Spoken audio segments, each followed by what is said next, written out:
Good afternoon all. My name is Mark Turner from the Supply Chain Sustainability School. I'm going to spend around about an hour, give or take, talking with you about designing out waste, just to kind of move through. That's who I am. For those who haven't met me or spoken to me or seen me doing this mad stuff before, I'm the sector lead within the school for facilities management. So we have groups in all the markets of the school, and the one I particularly look after is facilities management. But I also look after a group that addresses the issue of waste and resource use. And I can tell you that's a really popular group in the school. It's a kind of a partner group, and we have a significant proportion of our partners who put a lot of time and effort into that group. So it's become a really quite a thriving group. So while I'm talking about the topic over the next hour, if you can think of case studies or ideas or examples, go into some of the resources that we have, we're absolutely all ears for that. So you know, this is for you as well. You're going to hopefully by the end of the session have considered the drivers for designing out waste, and in particular how this relates to the circular economy, because the issues of designing out waste and the circular economy are very close together and interdependent, I would suggest. Also maybe consider some opportunities within your own developments and projects to design out waste. Obviously there'll be something of a construction focus here, but designing out waste isn't just about construction. It's about any aspect of the built environment, and to be quite honest, any aspect of our lives, as I hope to illustrate. You'll also hopefully be able to talk to others afterwards about some of these concepts with an increased degree of confidence as to you know, the issues and the opportunities, and be able to then take that forward a bit further. So that's where we're at. We've got everybody muted today because we've got quite a large number of participants, but you can ask questions, so you can put questions in the Q&A, and what I'm going to try and do, it doesn't always work, but I'm going to try and answer those as I go, because I find that kind of seems to work better for people. And it also, one issue I'd kind of like to get across is that I've got a lot of content to get through in the next 50 minutes or so, but I'm less bothered about getting through all the content and more bothered about you know, sort of dealing with people's questions and making sure that we actually, you know, address some of the kind of significant issues. You will receive all the material afterwards anyway, so you don't need to take notes. The session is also being recorded, so if there's something you want to re-listen to, although why anybody would want to re-listen to me, I've got absolutely no idea, but you know, feel free, and you can share that with others as well. We're also going to be using some polling. For those of you familiar before, we use something called Mentimeter, and you either need your phone or a separate browser on your computer for that. Important that you, when you open up a separate browser and computer, you don't switch this off, otherwise it slightly defeats the object. But I'm sure we'll get there. Phone is probably best to run the Mentimeter polls. At the end, you'll get a link for feedback, and we'll send you another one out after the event with the materials. We're always interested in your feedback, good, bad, or indifferent. We like to know what you think. So I mentioned the school's waste and resource use category group, and here it is. There's some really good resources here. We've got a new landing page, lots of content on there. We conduct member surveys and partner surveys. We've done a lot of stuff around plastics and packaging lately, which is a significant issue in terms of waste and the waste that can be designed out. Not the only issue, but a big one. And we are absolutely always on the hunt for case studies, and they can be from partners, but they can also be from school members. So if you have a case study of something that addresses issues of effective waste and resource management, or a circular economy, or designing out waste, let us know, because we always want to kind of bring those to the table. Okay, so what we're going to use is Mentimeter. So what you do is you go to www.menti.com, and you put in the code that you can see there, and the code is 18688701. Sophie, I imagine you would put that, Sophie is helping me today, you'll put that in the chat as well. In fact, you might already have done so. I won't look just yet. But when you use that, it'll bring you to a screen which will issue the questions. Right, so let's make a start on the topic matter. So I think it helps if we actually define waste. I generally put this rather dull-looking slide up at the start of most things I do around waste and resource use, and it's a definition from the EU Waste Framework Directive, and what it says is that waste is any substance or object that the holder discards or intends to or is required to discard. And I think the key word there really jumps out, and that's discard. So discard suggests something of no value, something that's not needed, something that's unwelcome. Well, clearly the process of designing out waste is looking to address that issue at source. So the further up the design side of things you go, the more opportunity to design out that waste so that that waste is not in fact discarded. And that might seem a simple thing to say, but it's worth bearing in mind. So I'd like to do the first poll now, and the first poll is: has your organisation set a target to reduce waste? This is all anonymous, by the way, so don't worry, we're not going to come after you with clipboards demanding that you set targets. But the answer is, can you put a yes, a no, or a not yet, but you'd like to be doing that? So if you can do the poll. Well, that's good. So quite a lot either done or doing at the moment. And if you haven't, well, hopefully this will give you some of the thoughts that will assist you in taking that forward. I'll wait a bit longer and see how. Let's get the full results. You will get the results of these polls. That's quite helpful. It's good if you join in with them. It kind of, aids makes me feel a bit less lonely. Let's put it that way. Excellent. So doing it or thinking about it, and some who haven't yet, but that's all right. Now is a great time to be starting to think about this. We're going to see the government's environment strategy launched, pretty soon. There'll be a lot in there about waste and resource use. We've got COP26 on at the moment. You'll maybe have seen the Earthshot Prize stuff with David Attenborough and Duke of Cambridge on telly. Big focuses around this issue, around circularity. So hopefully this will give you some information that will assist you towards that. So are you putting the slides back up, Sophie, or am I? You please. Me. There we go. Yeah. There we go. So we're back to the slides. Okay. So that was interesting in itself. Right, so are we talking about waste, or are we actually talking about resources? Are we talking about useful things that are in the wrong place at the wrong time? So I think that's quite a good way of considering waste. Let's have a reminder about what the circular economy is. The circular economy is expressed as an alternative to the traditional linear economy, where we make stuff, we use it, and then we dispose of it. Instead, in the circular economy, we keep the resources in use for as long as possible. So they're designed with long-term use in mind. You extract the maximum value from those resources. So your product, your services are all thinking about extracting that maximum value, repairability, regenerative power. And what you do is then recover and regenerate the products and materials at the end of each service life. So it's about and around making things last longer and more effectively. Okay. And here it is expressed as a picture. So at the top, you see the linear economy, where, unless we can sort of magic stuff up out of nowhere, you either have to grow it, you have to mine it, or you quarry it. And that's where our raw materials come from. Things are grown, things are mined, things are quarried.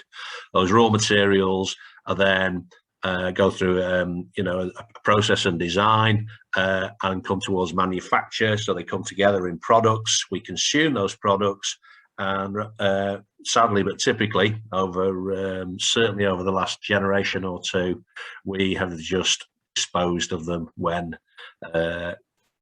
we're bored with them. We want a different color, they're not working anymore, and they can't be readily fixed. They haven't been designed to be fixed. They're single use in nature. They've been superseded by something else, and because of the lack of attention to resource use, that has not been such an issue, but now it is becoming an issue, and a very, very clear one. So now, within a circular approach, what we do is you take the raw materials, you go into the design process with repairability, maintenance, and ultimate recyclability in mind right from the start. So that goes right through the manufacturing and consumption phase. You go into a maintenance loop where the things that we have can be kept going, can be kept on their own, can be kept working. And then when it comes to the recycling side, they are more readily recyclable. And that's really important in the concept of designing out waste in a built environment sense, because if we think about, jumping to maybe a bit of a conclusion straight away, a lot of the products that go into the construction process for the built environment might be bonded, they might be riveted, they might be fitted in such a way that it makes it really hard to actually pull out the elements afterwards when alternatives are being put in place. So this shows that circular economy diagram in more detail, and what you've got here is something from the Ellen MacArthur Foundation. They do an enormous amount of work in this area, obviously high detail stuff, some of it very theoretical, but a lot of it very practical as well. And you've got two kind of sides. So you've got the biological nutrients side and you've got the technical nutrients side of this diagram. And the answer to this diagram, if you work down from the top through the center, from the mining and the growing and the materials, is that flows to a consumer or a user. But then those little feedback loops that you can see to the left and the right, those cascades, the tighter the feedback loop, the more you are actually employing a circular process, and the more you will in effect have designed out waste, because you can maintain. If you can't maintain, you can reuse or redistribute or split parts off that can be used elsewhere, and then you can get into refurbishment and recycling and all those other loops. So very, very important principle. It's absolutely linked to the principle of designing out waste. And we should say that circularity isn't just about recycling. So we have to get away from a fixation on recycling and actually think a bit higher. So do you need the product or service in the first place? Is there a way to design away the need? A great example for that might be packaging, for instance. The most simple example I could think of. Are there ways in which a product can be brought into the marketplace without the packaging, or without as much packaging, or with packaging that is reusable? Because as we'll find over the next hour, packaging is a big deal. Can you fix it? Can you actually fix things? Can you make them last longer? Could you design it better in the first place? If you don't want it anymore, could somebody else use it? Is it something that just it isn't for you anymore, but it might be for somebody else or a different organization? Can you retain more value in the product or the service that you have? And above, we don't do any of this unless there's an economic argument for it. So can you save time and money in the process? Okay, this just shows that really within a diagram which we use within our waste and resource use group in the school, the one I mentioned earlier. And you'll see that right across on the left-hand side of this, when we get to the design stage with the client and the designer, the architect, or whoever is designing the products and services, that you think about this from the start. So principles like DFMA, Design for Manufacturing and Assembly, that stands for off-site manufacturing, being more lean, considering the whole lifetime of the built environment, and then flows right the way through to the contractor who builds. So thinking about how we procure, what we procure, can we procure more accurately so we don't have waste? Can you improve the behaviour in terms of segregation of materials, so that if there are ultimately, when you get to a recycling point, you're not contaminating your recycling. When you're in the FM stage of operation of a building, all of these things also apply. Can you just work more efficiently? Can you use repairability? Can you go for services rather than products? So nearly all of the built environment relies on a long and very complex supply chain of experts in different areas. Can you use the expertise of those experts to actually get a better deal, a more sensible service? It even kind of runs into the demolition, deconstruction and demobilization side, as we'll find as we talk, because there are definitely ways to think about that stage at the stage of design and get a better result. Okay. Right, we're going to do another poll now. So I'm always interested in who we think is interested or cares is taking an influence in this area. So we can cut to the next poll. It's who do you think the stakeholders are? Let's have a look. Yeah, good list forming already. Clearly the clients are interested. I do think increasingly the manufacturers are interested, because I think manufacturers, you know, when they're doing innovative things, they want to take that voice to the client. That's not always the easiest thing in the world to do in a procurement context. So we need to improve the way in which the dialogue between the supplier and the or the manufacturer and the contractor or the customer actually takes place. So yeah, a good list. But local residents, yeah, you know, because nobody likes to see waste flying around. Nobody likes fly tipping. Nobody likes the endless rumbling of machines. I went by my local co-op 2-3 days ago to drop something off for a friend, and the back is a kind of a car park where there are 5. It's the back of the shop fronts, and I counted 5 different waste contractors all using small bins. So that's 5 deliveries from 5 different waste contractors. Were those businesses to come together, you could probably rationalise that and reduce the waste of having 5 different wagons burning diesel running up the back. So there is an example of designing out waste that we brought to bear with the right will. It is a really good list, by the way, so thanks for this. You'll get a copy of this, and it's helpful because I reckon that's looking pretty comprehensive. As consumers, we care. As contractors, as employees, as people, we care. As parents, we care. Middleman, yeah, middleman and end user. I like that. So everybody, has a stake in this, and increasingly, it's moving away from a waste disposal environment to a what can we do to actually design out the waste in the first place and take a more mature approach to resource management. Okay, that's great. Thanks for that. Let's move on. Making good progress here. I did think I'd maybe put a bit too much stuff together for this session, but if I don't get through it all, that's okay, because as I say, you will get the content afterwards. Okay, I just wanted to show you this. This is from the REBA plan of work. It goes to 2013, and you can see a statement there that this is talking about DFMA, so design for manufacturing and assembly. And what that effectively means is taking away the construction process to an off-site environment and actually designing and thinking about the design and conducting the design in a more controlled manufacturing style environment, and then the components are assembled on site.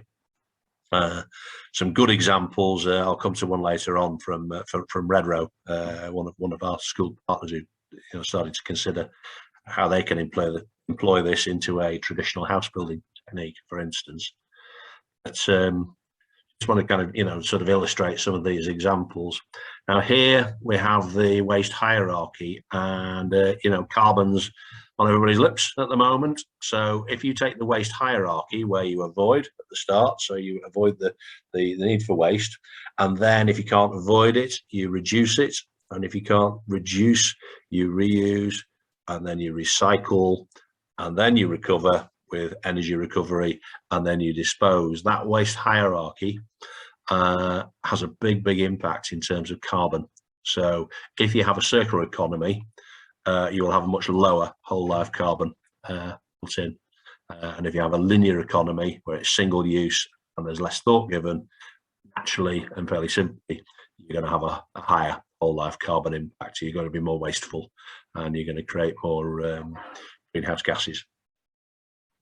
Let's just have a little talk about policy now. So in terms of policy, this is starting to become mainstream. So I've mentioned about the government's kind of waste strategy and resource use strategy, and we'll see this run into the Environment Bill, which is much delayed, but we can fully expect to kind of, thump on our metaphorical doorstep pretty soon. You will find mention of circularity in there. So there you have it on the right-hand side: sustainable production and a circular economy. So thinking about the principles of circularity and design to eliminate and reduce waste. This next one is pretty new, and this comes from the two organisations you can see at the top and your screen. And this is a route map for avoiding or zero avoidable waste in construction. It's actually a really useful interactive document, this. So I thoroughly recommend you take a look at this, because it contains loads of great practical examples of what we can do. And it also sets the expectation across a timescale from the 20s to the 30s, the 40s, which is, you know, within our kind of career spans, maybe. Well, maybe not mine, but hopefully still yours. And it goes right from the pre-construction clients and design team side. So you can see at the start an aim of design for end of life. What happens, and I'll show you an example for designing out waste, is that when you click on each of these, it opens up to the scenario and provides examples and tells you what the expectation is or should be now and in the future and in the further future. So a really useful document, but you can see it flows right the way through the lifetime of construction, from the design through the demolition side, through the procurement, materials, the construction itself, the use, ultimate landfill, and a section on measurement, which is absolutely oh so critical, because if you can't measure it, obviously, or if you fail to measure it, you won't be able to show how well you did. Okay, this isn't just an English thing. This goes across Wales, it goes across Northern Ireland, it goes across Scotland as well. So wherever you go, you're going to see more mention of the principles of circularity, effective resource management, and designing out waste.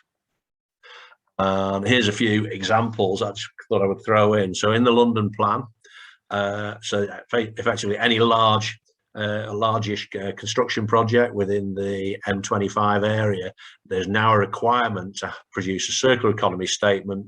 And these, I've seen these, and they are, you know, they're extremely detailed. So you know, you've got to know your onions to be able to work with them. But you've got to be able to show how the project will enable the materials, components, and products. Remember what I said about disassembly, to be disassembled and reused. So it's actually building in that principle of circularity when we get to a deconstruction phase. Because let's face it, that happens. We used to build buildings that lasted for 500 years, and now we seem to build buildings that last for 40 years. So we have to, you know, always be thinking about kind of the next horizon. We've got our circular economy strategy and the EU circular economy strategy as well, you know, that kind of preceded it. We've said goodbye to them now, but the principles are the same across the whole of Europe. So if your markets are in Europe, it will apply to you. The Environment Bill, which I've mentioned, now the Environment Bill has some strong specifics in it around increasing recycling, legal powers to ban exports of certain potentially damaging materials. We'll have to be more self-sufficient, and we'll see a lot more in terms of producer responsibility around packaging, which is a real critical area. Okay. This is the, you know, the London stuff, but I think what goes for London, you will see other city regions, other conurbations across the UK adopting similar principles and processes. So we'll start to see this requirement for thinking about the issue in advance and putting a plan together. Right, we then come to the right to repair, which is just something I wanted to mention because the UK obviously generates an enormous amount of electrical waste. So the right to repair is kind of almost a bit of like a public campaign that's out there. If you type in right to repair, you know, you'll probably find, you know, sort of, you know, bloggers and so on, and people who are talking about the issue. But it's about kind of trying to get away from this built-in premature obsolescence with everything we buy. And as a starting point for summer of this year, manufacturers of white goods are legally obliged to make spare parts available at a sensible price and to have those products be repairable. So this is expected to extend the lifespan of products. So in other words, when your washing machine conks out, you know, you can actually get it fixed. When your fridge conks out, you can actually get it fixed. Rather than, you know, chuck it in the fridge mounted and go and buy another one from Argos or wherever, because we need to be more mindful of resources, and I think that, you know, slowly the mindset is turning to that. We've been in a very kind of consumerist mindset for a long time, but I think, you know, starting to kind of wake up to the idea of keeping things going. Now, I think what will happen is that this will probably develop into a more kind of commercial industrial program over time. It hasn't yet, but you know, this is a starting point, really. So I mentioned about the Green Construction Board and Construction Leadership Council document before. So here is their page for designing out waste. If you look kind of, it's a bit hard to see on the screen, I know, but what you can see, some aims for the 2020s. So that, you know, these are two, you know, serious big hitting organisations with a lot of big contractor stakeholders involved and clients. And you can see that saying in the 20s, waste reduction targets are commonplace in most construction projects. Professional institutions developing training and CPD, and BS 8895, which is a code of practice around design for material efficiency in building projects. So you can find information about that. So, you know, being more widely adopted. And then into the 30s, that costs are reduced by, and there's a fairly ambitious target, costs reduced by 10% through designing out waste and material optimization. So you might start to see that appearing in specifications and invitations to tender. So you have to have a response for that to be able to make it work. And by the 40s, that you know, the hope is that the amount of waste generated from a new building construction is absolutely minimal. And there are lots of things, if you look at ACT now on the right-hand side, things that we can do already. So design teams undertaking material optimization. Now, if you're involved as a contractor, you've got the bigger picture. If you're involved as a supplier of one particular kind of materials or one product or service, you can be thinking about your contribution to making these kinds of things happen now, because designing out waste is not just about, you know, the waste that goes in a skip. It's about think about logistics, think about journeys, think about carbon, think a bit wider, and think just how much you can do. Think about reduction of packaging. All those different areas can be applied. So, you know, the idea that contractors and quantity surveyors reduce the wastage allowances, because we know that set allowances are made for materials in construction projects, or for waste disposal, as it were. So if that was tightened down, if the capacity or the opportunity was not there to uptake all of that budget on waste, you can be pretty sure that you know, any good kind of construction manager would be all over that and make sure it didn't happen. So why can't we do it now? So I hope that kind of helps. This is one slice of the much larger document, and when you click for guidance, it will bring up a whole series, much like the Supply Chain Sustainability School. It will bring up a whole series of resources, case studies, examples of things that you could do or that are being done already. So it's very interactive document. I really like this document. I think it's good, and we're going to use this document as kind of the spine, a broader approach within the school around reducing construction project life cycle waste. We're on with that already, and you'll see that in the next few months come to the school. Okay, let's talk about if I haven't already, maybe I've tried to. Let's talk about the business case for designing out waste. And we know that we produce far too much. And we know that landfill tax is heading for £100 a tonne. And we know that waste is about more than just landfill tax and skip costs. But how much more? So apologies for anybody who's been through this exercise today, but our next mentee poll is to look at this seesaw here, which on the left-hand side has the skip hire, and let's say an average, you know, 8-9 yard skip costs you £300 to get on site and have taken away by a licensed contractor with all the right paperwork and so on. But it does not stop at that £300. What actually happens is there are lots and lots of other costs associated with the generation and the handling of waste.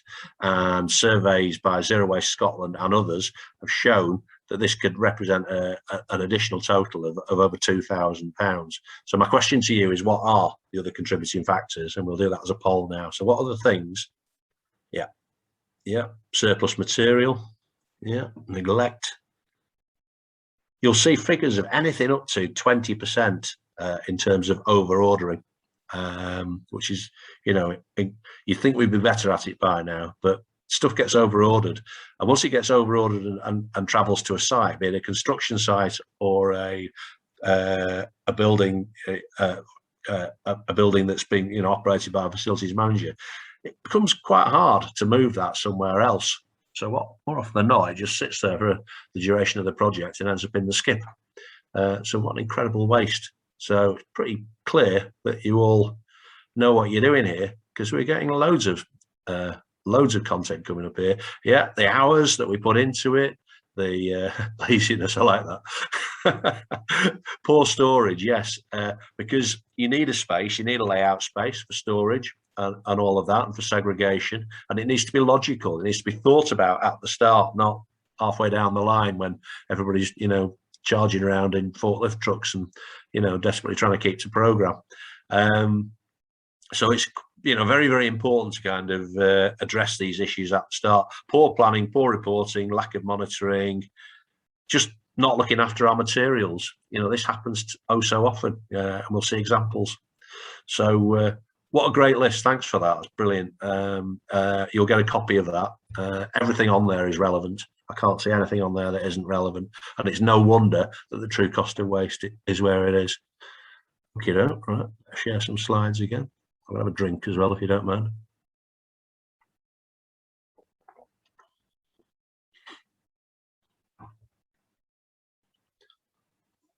Hopefully it's not coming across too badly that I have an absolutely shocking cold today. So luckily we're not doing this face-to-face. There are certain benefits for doing this stuff online. So there is, an example. You can see it as an iceberg. So the kinds of things we spoke about, the planning, the design, the energy that we use, the carbon that we burn, the labour that we use, the requirement for more storage than you would otherwise require if you had better control. The process of waste management itself is an expensive process. And here's some examples from school partner Zero Waste Scotland, who've got, I'll refer to them a lot through the remainder of this presentation, of some really good analysis, just of one skip at one stage in a house building project, with a kind of fairly traditional house building project. And these are by volume. So if you look on the left-hand side, you can see that 30% of the skip was full of packaging. Now, it wouldn't be 30% of the weight of the skip.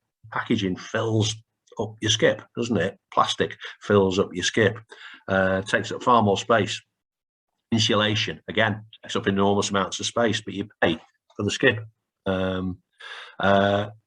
Timber going in, so you can see materials there, metals going in. Yeah, you see materials that would have a different life, or maybe didn't need to go there in the first place. And when you look at the source there, on the right-hand side, you'll see 30% unrecovered packaging. So why the packaging allowed to arrive in the first place? Was it necessary? If it was necessary, was there a better way to take a recycling approach to that packaging?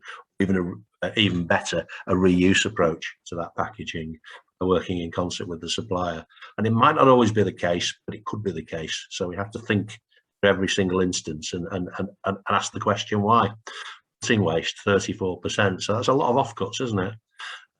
Damaged, 22%. That is scary. We see this happen all the time on sites. We see things that never actually make it into the build because they get damaged. And where do they go? They go in the skip. Nobody really wants to take responsibility. And the programme is there. Oh, I've got a question. All right, so refurb or renovate, i.e. for right to repair in construction. Yeah, I mean, it's a good question. I think that I don't know where we're going to go with it in a construction environment, but you could imagine that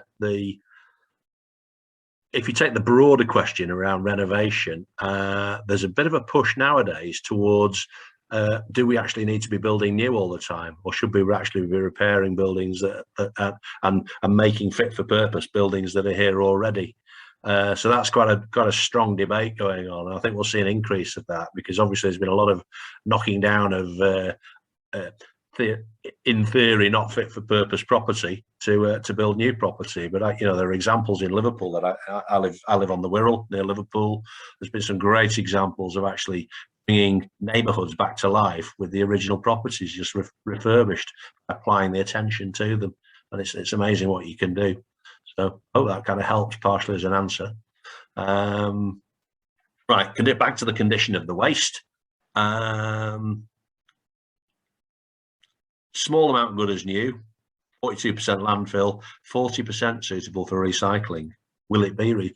There's a world of difference between recyclable and recycled. How often do you see the phrase, "Oh, we're very green because everything we do is recyclable"? Well, you're not really, are you? Because are you seeing it through to actually be recycled? Are you seeing it through to be segregated? Have you thought about the need for it in the first place before it even gets to the point where it needs to be recycled? So there are the questions we can ask. Okie doke. All right, let's move on. We're making decent progress. It's not just the waste itself, as there is the brand reputation to consider of your organisation. To be associated with the creation of a lot of waste is not a good thing, and we're increasingly seeing this. And to be associated with pollution and to be associated with nuisance are not good things. We'll see that in all the kind of considerate constructors type programs and everywhere else you go. And people are becoming more aware, clients are becoming more aware. So trying to think about ways to actually really step up in this area. It really also applies very, very strongly when we get to issues like supply chain security. We're in pretty outrageous times at the moment where it's becoming quite hard to get quite basic things, and we can see that happening. It's not just a consequence of COVID. It's a consequence of global uncertainty, all sorts of kind of geopolitical changes that are going on around the world. Also the fight for resources that's going on. So we have to look after our stuff. It's as simple as that. There's a continent all in white there in this map. When I put this up, I always think, why is that continent all in white? Because that's Africa. There's a fight going on for minerals resources in Africa at the moment, that's the like of which we've never seen. And it's mostly rare earth minerals resources, iron and coal and the likes as well. Okay, let's get into the kind of more of the principles for designing out waste. So I've borrowed some stuff that we've done previously with Zero Waste Scotland here to kind of help illustrate this. What you're looking for is a systematic approach. So you're looking at a design problem, not a waste problem. So that breaks it nicely in terms of how you start to think about it. Think about design, think about how you can influence design, and think about what you could do differently or what you could ask your customer to do differently. It might even be asking your customer to send something in less packaging. Then you'll have designed out waste. We've made a step. So principles for a design approach: adopting a design approach that focuses on materials resource efficiency, so less materials used in the design. So you've got a lean design. We're all familiar, I'm sure, with the principles of lean, and there's a whole section in the school you can look at on lean. Less waste is produced in the construction process without compromising the design concept, because we know that we're ever more demanding in terms of our design concepts. We want things to look good and to work well. We spend an enormous amount of our time indoors in buildings, still do, and we want that to be the right kind of environment. So it's about really just adding to the mix the principle of designing out waste. Okay, so falls into kind of 5 areas which I'm going to whip through. So the first one is resource efficient procurement. So actually start thinking, at the procurement stage.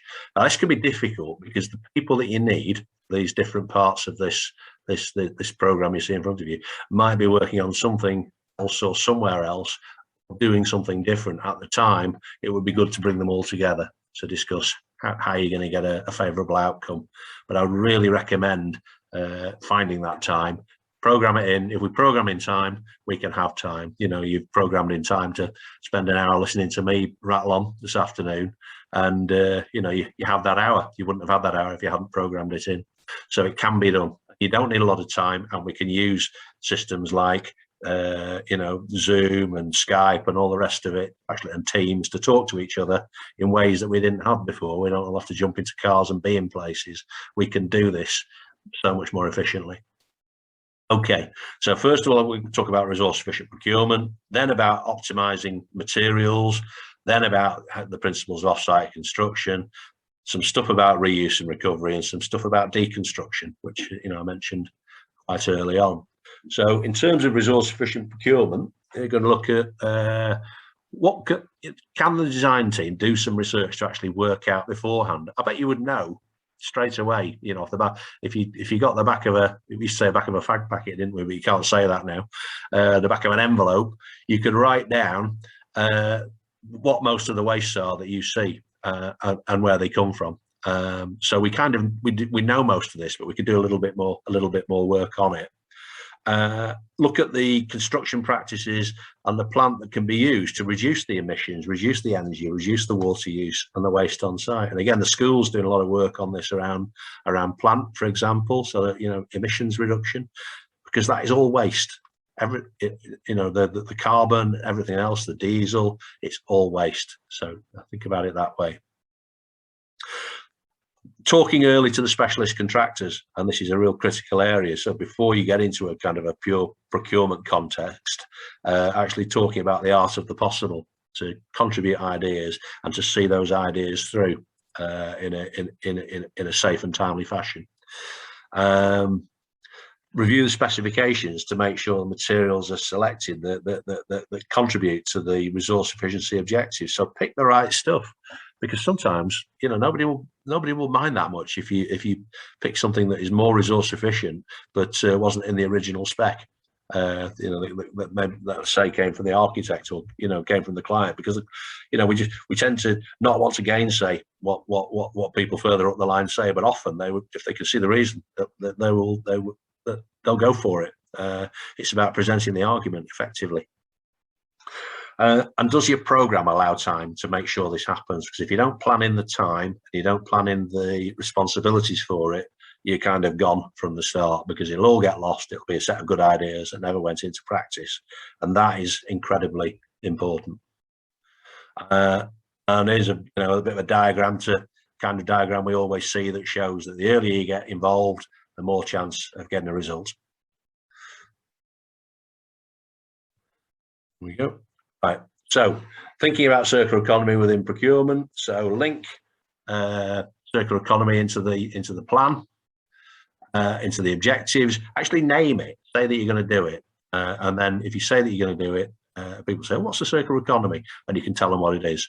So start to build it in. Engage. Think about the life cycle of what's being chosen as well. Think about outcome-based specifications. That's getting a bit procurement technical, but you're thinking about the performance and the outcome. You're not just thinking about cheapest price up front. You're thinking about something that is going to be a good deal over time. And make sure the contract management side is built in. Now, some really good stuff from Zero Waste Scotland there that I would refer you to.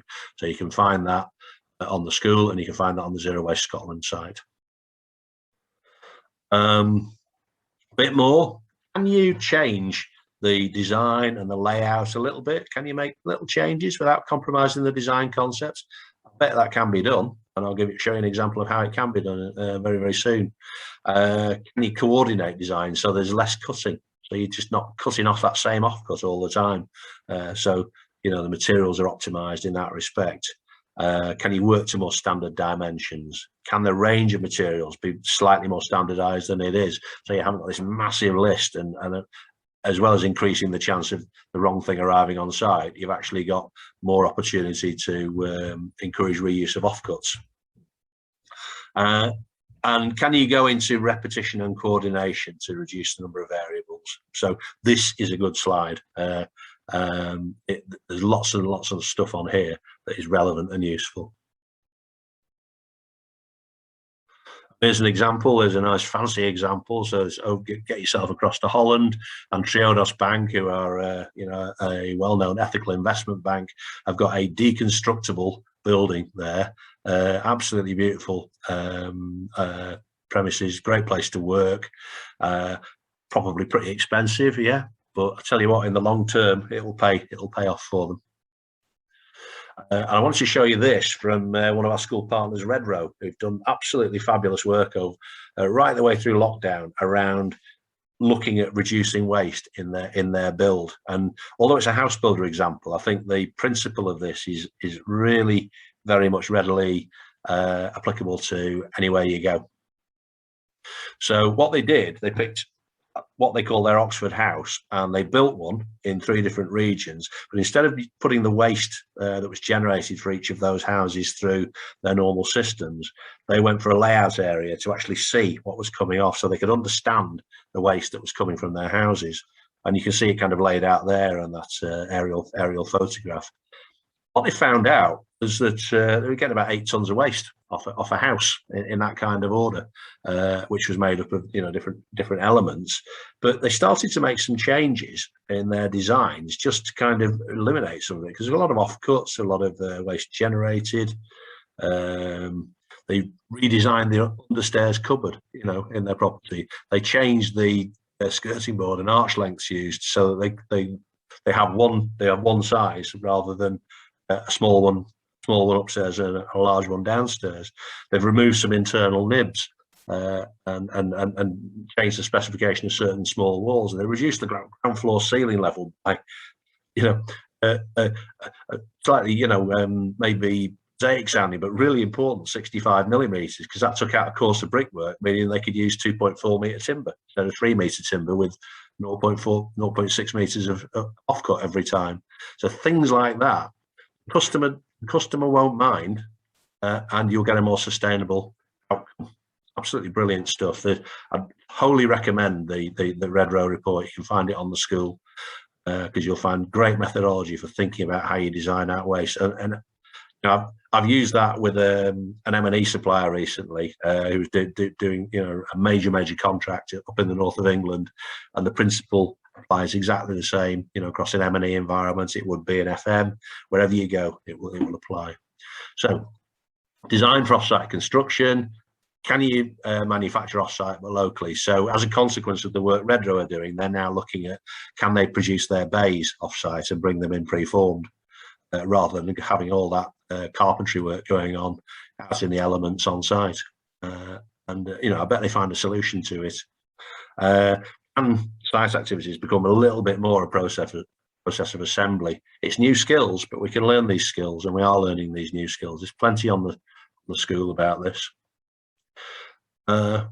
When you think about any kind of a building, this is really old work here. Look at the date, 1994, in the bottom right hand corner. There are different layers in a building.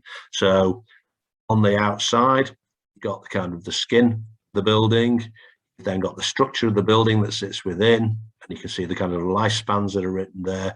You've got the services that go into a building. How fast have those changed? When you think about the need for different services. So you have to have access points so that you can make changes to those services. And inside, you've got the stuff, that goes in, and that changes a bit quicker, doesn't it? Because moods change and colour schemes change, and avocado bathroom suites come and go. That principle is really good, because you can take that to something like the Olympic Park in London. So they used surplus gas pipeline in the structure. They recycled concrete, like a temporary platform. The whole thing was done with legacy in mind, and even the wrap went around. Was able to be used. I leave this slide in because, as I mentioned earlier, the issue of conservation, and not just in a kind of a listed building sense, but actually making use of existing built structures rather than just knocking them down to build something new, is starting to gather a bit more pace. So having knocked a lot of stuff down, we might be considering how we can build around a bit more of what we have, and we need to think about that a bit harder. Not sure we're there yet. Okay, I'll move on. And when you design for construction. So this building here is designed in a way that they use different systems rather than bonding with adhesives that make recyclability a real challenge. So you can actually take the components apart and put new components in. You can use BIM as well to record how those elements and those materials, components are actually designed for disassembly. So you've got effectively an instruction book for it for future generations. A few examples, because we're a bit short of time. Here's one from Cheshire Police with Whitecroft Lighting, school member, done great work. So they went in and they refurbished the lighting system in Cheshire Police headquarters while the building was still in operation, which I think is a fantastic achievement. Didn't need to shut the building down for it. They saved, as you can see, a couple of tons of raw material, made energy savings per fitting, reduced packaging by using some cassettes that they developed themselves so they could move stuff around. And they found, lots and lots of savings. And on the back of this, they've actually generated their own circular business, which is, I think, a really fascinating kind of outcome.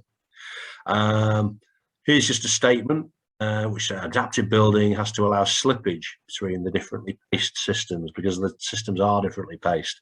Site, structure, skin, services, space plan and stuff.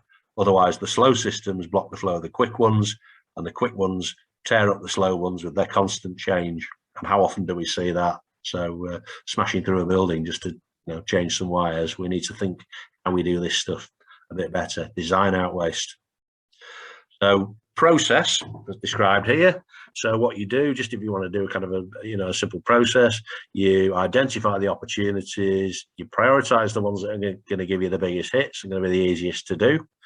You might also include some that are hard to do, but you want to set an example for. You investigate the viability. Is it going to work? What's the payback? Can you get your suppliers? Can you get your customer on board to make those changes? Quantify what the benefits are going to be, measure it, do it, record it, and stay on top of it all the time. Certainly Red Road did that with the project they're doing, and the other organisation that we've been working with, the M&E organisation, who's equally a school partner, doing the same. They're feeding back constantly to the M&E organisation, to their client, about what's being achieved and any blockers and anything that can be done differently. So this absolutely all can be done. If you want to make a start anywhere, just take a look at packaging. I bet you can make some improvements. One more examples. So Protec, you'll be familiar maybe with the business Protec. They have a Proplex temporary protection product, which is a circular product. Again, it's a circular business.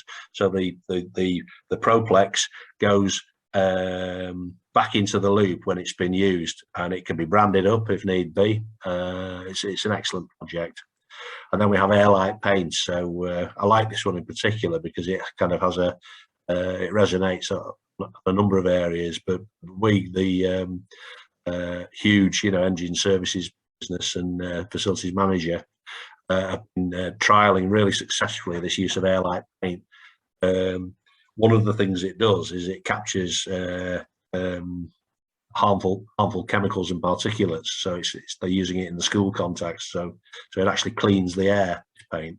But because it arrives dry and is then mixed, you've got a much smaller amount, and you can mix the exact amounts that you want, and you're not driving around with large cans of paint on a delivery. So you can actually mix on site. It's a much more kind of circular solution that reduces the hazardous waste right the way down. So it's a great all-round example, really good one. I put this in just to, when you get the slides, there's a bit of a using the 5 principles down the left-hand side. You can see them, so you can use those and do your own bit of a test. Now, we've got loads more material in the school, which you can take a look at. Tons and tons of stuff around circularity, designing out waste. You can watch a recording of this if you can take it or share this with others. We've got the school stuff. We've got a materials exchange map on the school, where you can find places where if you do end up with excess materials, you can swap them over. You can hand them. You can give them to voluntary sector organisations that can use in community projects or training. Really good stuff. UK Green Business Council's got a circular economy actor and resource map, which has pretty much any any circular economy resource you ever thought you might need available on it. And he said, thank you. Any questions? I can see a couple. Aisling, so, oh, right. Thank you, Aisling. So that's a question, more a nice comment. So thank you very much. Okie doke. I think that makes me finished, and it's 5 to 2. So I'd ask you if you could do the feedback. You'll be sent a link to the feedback, and I think one will go in the chat now. It's really helpful if we can get that. Anything you think we can do to improve, things you liked, things you didn't like, just let us know. We like to hear from you. But I'll just keep an eye on the Q&A for a minute or two and see if anything crops up. Oh, there's one.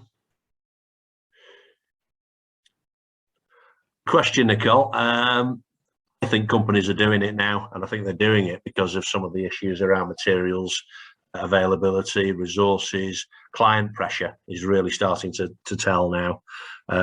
People are getting a bit better at the language, and for that reason, I think that I've mentioned the government's environment bill, but that won't be what drives us on. It's always industry that drives things on, and it's clients, it's innovative contractors and suppliers doing good things that work and offer something different. That's how you succeed in business. So I think we'll see more and more of this, and I think the link between waste and carbon will be drawn much more strongly as well over time. Particularly when you think about the lifetime of a project, or the lifetime of any kind of building or part of the built environment, you're going to see that. So I think we're in a good place to actually take this on, but I would always keep it simple. Look at the things that are going to work, get people on board, review it, and take it forward that way. So thanks for your question, Nicole.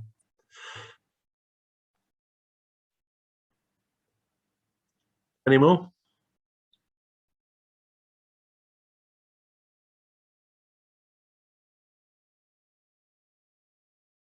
Okay. I think we can probably halt it there then. Thank you very much for your time, everybody. Have a good, or at least tolerable, rest of your afternoon, and hope to see you on one of these events again very soon. Thank you.